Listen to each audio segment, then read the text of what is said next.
Hello and welcome to Bookspot. I'm Earl Wajenberg. This time we will continue our reading of the fairy tales of George MacDonald, in particular, The Light Princess. The poor Light Princess has no gravity, either of emotion or of body. But the prince has come along and has met her at her favorite occupation, swimming, because when she's in the water, she feels normal. Chapter 10. Look at the moon.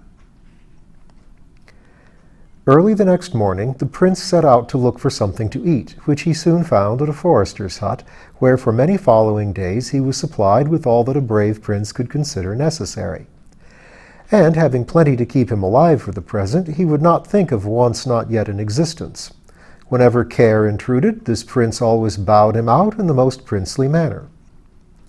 When he returned from his breakfast to his watch cave, he saw the princess already floating about in the lake, attended by the king and queen, whom he knew by their crowns, and a great company of lovely little boats, with canopies of all the colors of the rainbow, and flags and streamers of a great many more. It was a very bright day, and soon the prince, burned up with the heat, began to long for the cold water and the cool princess. But he had to endure till twilight, for the boats had provisions on board, and it was not till the sun went down that the gay party began to vanish. Boat after boat drew away to the shore, following that of the king and queen, till only one, apparently the princess's own boat, remained. But she did not want to go home even yet, and the prince thought he saw her order the boat to the shore without her. At all events it rowed away, and now of all the radiant company only one white speck remained. Then the prince began to sing. And this is what he sang. Lady fair, swan white, lift thine eyes, banish night by the might of thine eyes. Snowy arms, oars of snow, o'er her hither plashing low, soft and slow, o'er her hither. Stream behind her o'er the lake, radiant whiteness in her wake, following, following for her sake, radiant whiteness. Cling about her, waters blue, part not from her, but renew cold and true kisses round her. Lap me round, waters sad that have left her, make me glad, for ye had kissed her ere ye left her. Before he had finished this song, the princess was just under the place where he sat, and looked up to find him. Her ears had led her truly. Would you like a fall, princess? Said the prince, looking down. Ah, there you are. Yes, if you please, prince, said the princess, looking up. How do you know I am a prince, princess? Said the prince. Because you are a very nice young man, prince, said the princess. Come up then, princess. Fetch me, prince. The prince took off his scarf, then his sword belt, then his tunic, and tied them all together and let them down. But the line was far too short.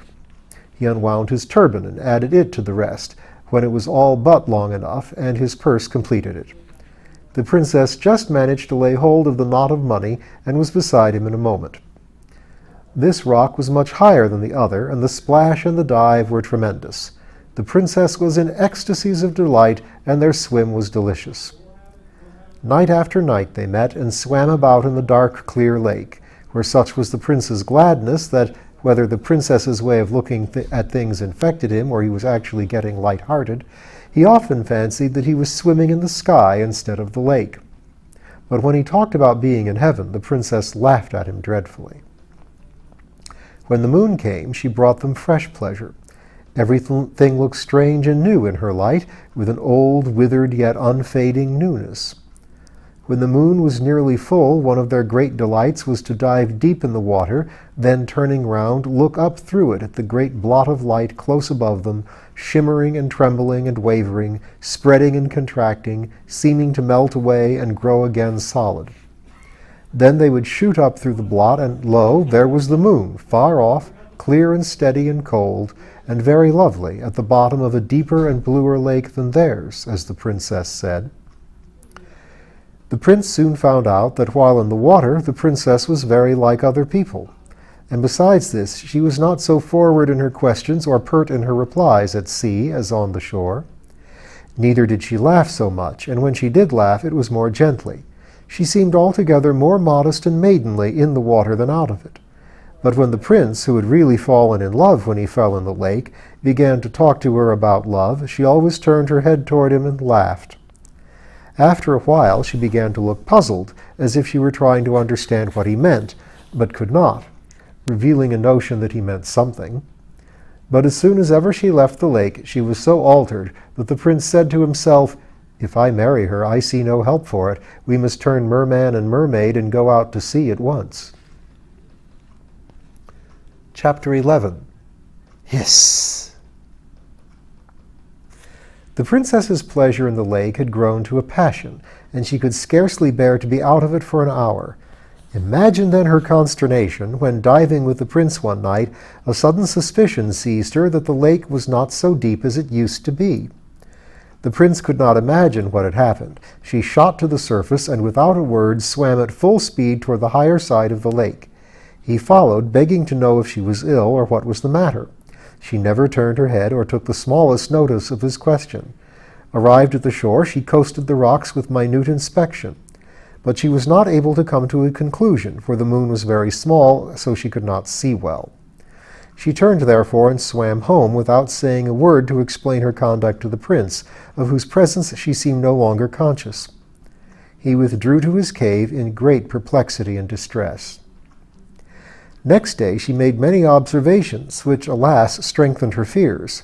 She saw that the banks were too dry, and that the grass on the shore and the trailing plants on the rocks were withering away. She caused marks to be made along the boulders and examined them day after day in all directions of the wind, till at last the horrible idea became a certain fact, that the surface of the lake was slowly sinking. The poor princess nearly went out of the little mind she had. It was awful to see her lake, which she loved more than any living thing, lie dying before her eyes. It sank away, slowly vanishing. The tops of the rocks that had never been seen till now began to appear far down in the clear water. Before long they were dry in the sun. It was fearful to think of the mud that would soon lie there baking and festering, full of lovely creatures dying and ugly creatures coming to life, like the unmaking of a world. And how hot the sun would be without the lake. She could not bear to swim in it any more, and began to pine away. Her life seemed bound up with it, and ever as the lake sank, she pined. People said she would not live an hour after the lake was gone. But she never cried. Proclamation was made to all the kingdom that whosoever should discover the cause of the lake's decrease would be rewarded after a princely fashion. Humdrum and Copykeck applied themselves to their physics and metaphysics, but in vain. Not even they could suggest a cause. Now, the fact was that the old princess was at the root of the mischief. When she heard that her niece found more pleasure in the water than anyone else had out of it, she went into a rage and cursed herself for her want of foresight. "But," said she, "I will soon set all right. The king and the people shall die of thirst. Their brains shall boil and frizzle in their skulls before I will lose my revenge." And she laughed a ferocious laugh that made the hairs on the back of her black cat stand erect with terror. Then she went to an old chest in the room and opened it, took out what looked like a dried piece of seaweed. This she threw into a tub of water. Then she threw some powder into the water and stirred it with her bare arm, muttering over it words of hideous sound and yet more hideous import. Then she set the tub aside and took from the chest a huge bunch of 100 rusty keys that clattered in her shaking hands. Then she sat down and proceeded to oil them all.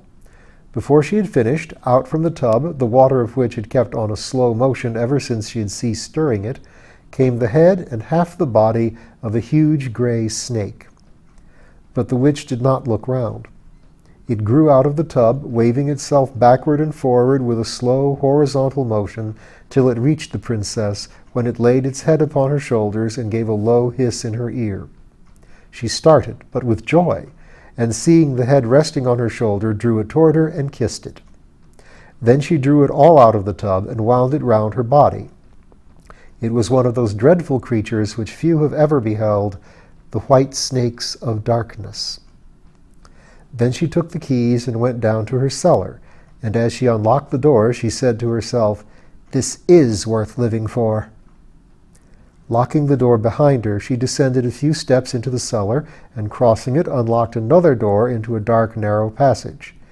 She locked this also behind her, and descended a few more steps. If anyone had followed the witch princess, he would have heard her unlock exactly 100 doors and descend a few steps after unlocking each. When she had unlocked the last, she entered a vast cave, the roof of which was supported by huge natural pillars of rock. Now this roof was the underside of the bottom of the lake. She then untwined the snake from her body and held it by the tail high above her. The hideous creature stretched up its head toward the roof of the cavern, which it was just able to reach. It then began to move its head backward and forward with a slow oscillating motion, as if looking for something. At the same moment, the witch began to walk round and round the cavern, coming nearer to the center every circuit, while the head of the snake described the same path over the roof that she did over the floor, for she kept holding it up.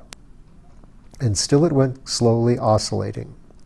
Round and round the cavern they went, ever lessening the circuit, till at last the snake made a sudden dart and clung to the roof with its mouth.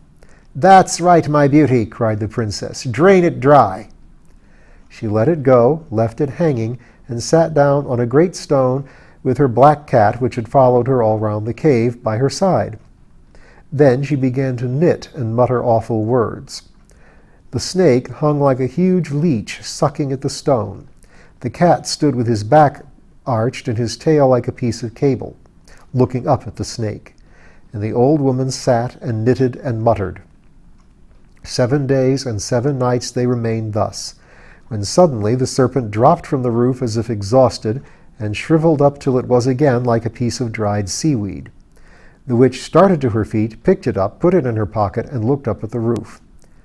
1 drop of water was trembling on the spot where the snake had been sucking.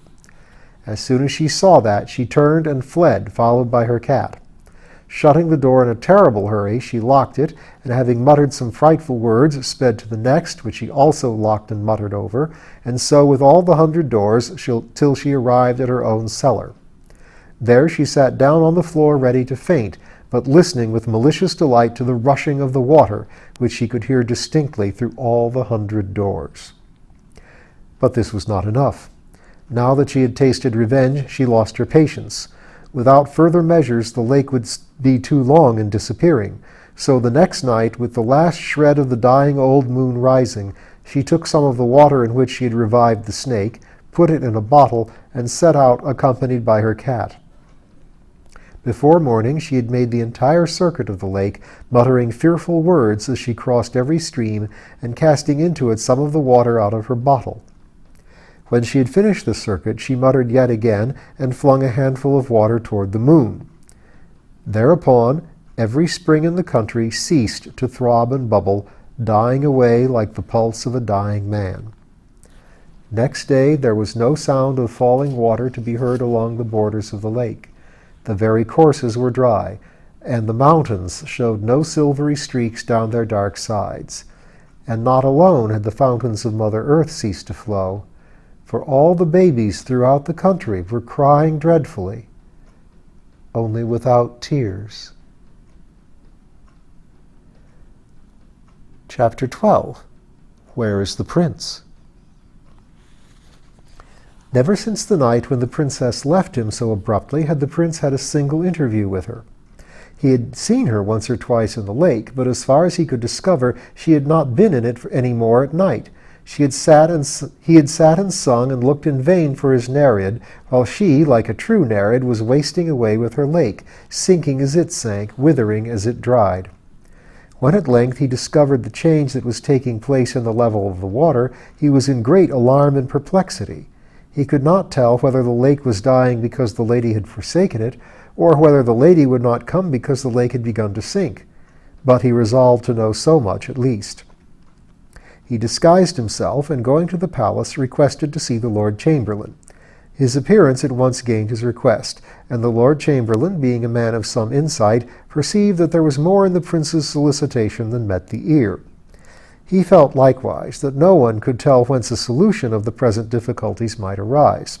So he granted the prince's prayer to be made shoe-black to the princess. It was rather cunning in the prince to request such an easy post, for the princess could not possibly soil as many shoes as other princesses. He soon learned all that could be told about the princess. He went nearly distracted, but after roaming about the lake for days and diving in every depth that remained, all that he could do was to put an extra polish on the dainty pairs of boots that was never called for. But the princess kept her room with the curtains drawn to shut out the dying lake. But she could not shut it out of her mind for a moment. It haunted her imagination so that she felt as if the lake were her soul, drying up within her, first to mud, then to madness and death. She thus brooded over the change with all its dreadful accompaniments till she was nearly distracted. As for the prince, she had forgotten him. However much she had enjoyed his company in the water, she did not care for him without it. But she seemed to have forgotten her father and mother, too. The lake went on sinking. Small, slimy spots began to appear, which glittered steadily amid the changeful shine of the water. These grew to broad patches of mud, which widened and spread with rocks here and there, and floundering fishes and crawling eels swarming. The people went everywhere catching these and looking for anything that might have dropped from the royal boats.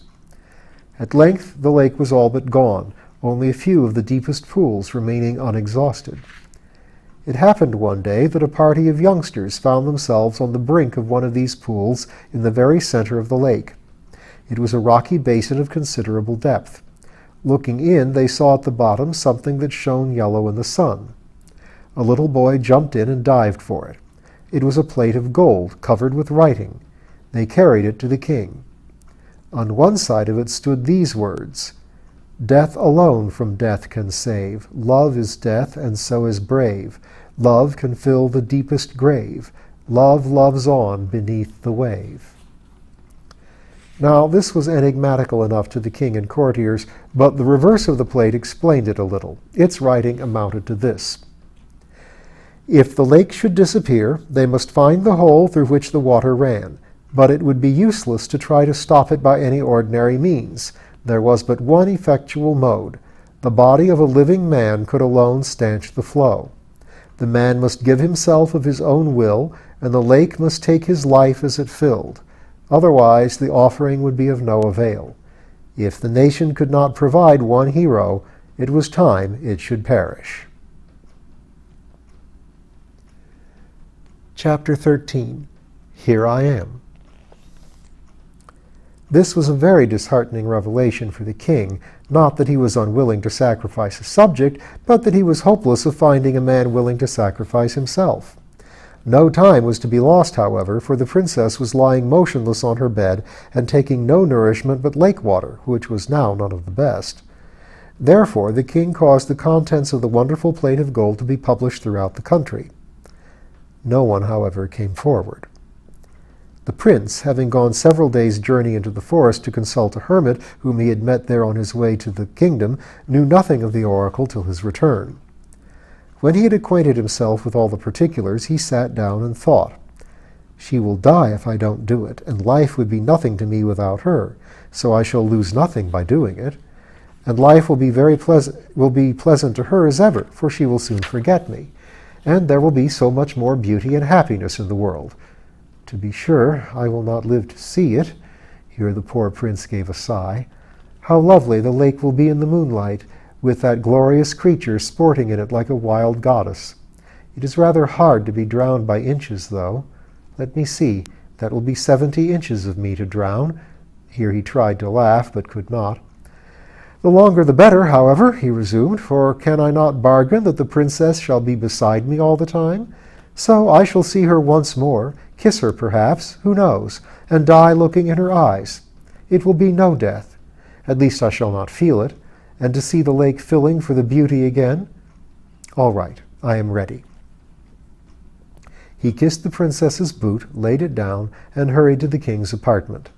But feeling as he went that anything sentimental would be disagreeable, he resolved to carry off the whole affair with nonchalance. So he knocked at the door of the king's counting-house, where it was all but a capital crime to disturb him. When the king heard the knock, he started up and opened the door in a rage. Seeing only the shoeblack, he drew his sword. This, I am sorry to say, was his usual mode of asserting his regality when he thought his dignity was in danger.